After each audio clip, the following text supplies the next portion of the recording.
Décrypter la colère bretonne et se demander si elle peut être le point de départ d'un mouvement qui pourrait s'étendre. Vous allez tout comprendre sur Europe 1 avec vous, Thomas Soto. Oui, Julien, on entend le grondement de cette Bretagne mécontente et évidemment, on se demande si c'est là un problème strictement régional. Bonjour Hervé Lebras. Bonjour. Vous êtes démographe à l'EHE2S, École des hautes études en sciences sociales. On va donc essayer pour commencer de comprendre ce qui se passe en Bretagne. L'écotaxe est suspendue, pour ne pas dire supprimée. Les bonnets rouges ont donc gagné au moins une bataille et pourtant, la colère des Bretons ne s'apaise pas. Comment vous l'expliquez ? Bien, la Bretagne était jusqu'à il y a très peu de temps une région qui marchait bien. Un des plus faibles taux de chômage, peu de différences de revenus, autrement dit une grande égalité, un très bon niveau éducatif et ainsi de suite.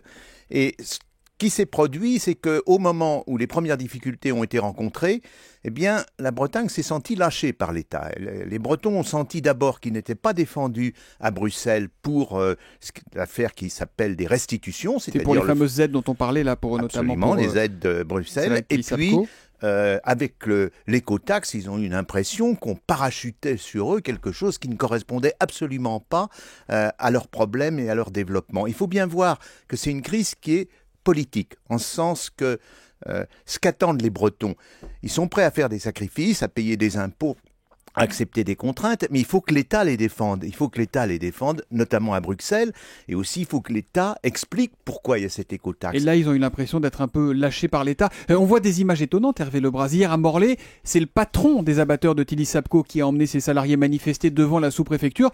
Des patrons qui défilent, qui manifestent aux côtés de leurs salariés, c'est quand même peu commun, c'est rare ça. C'est peu commun, mais c'est breton aussi. C'est-à-dire, c'est une société qui est très solidaire. C'est une société où les différences de classe sont moins importantes que dans le reste de la France, et parce que c'est aussi une société qui s'est développée assez tardivement. Et donc, presque tout patron a un père ou un grand-père paysan, presque tout ouvrier, a des racines paysannes. C'est donc une société qui a l'habitude d'agir avec une certaine autonomie.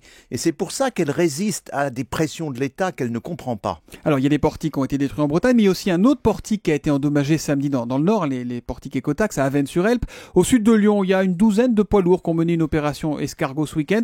Est-ce que ce sont là, pour vous, les premiers signes d'une contagion ou ce sont des actes isolés, Hervé Lebras ? Je pense que ce sont plutôt des actes isolés. S'il y avait contagion, elle aurait dû commencer beaucoup plus tôt qu'en Bretagne, dans des régions qui vont beaucoup plus mal que la Bretagne.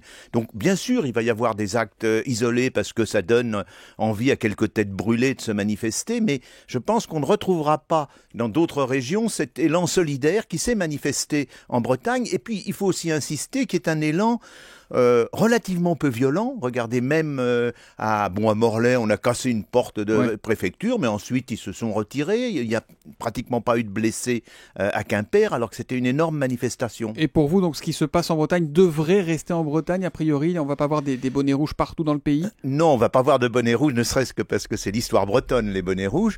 Mais en même temps, on peut craindre que d'autres régions suivent le même modèle, et des régions justement qui vont bien. C'est-à-dire, par exemple, peut-être la région lyonnaise, peut-être l'Alsace. C'est peut-être là le risque à terme de ce soulèvement parce que on ne comprend plus l'action de protection de l'État. Et donc, du coup, tout le monde se sent solidaire de ce que vivent les voisins et c'est comme ça que ça peut... C'est ça le processus qui fait que, entre guillemets, la mayonnaise peut prendre, ça peut diffuser ?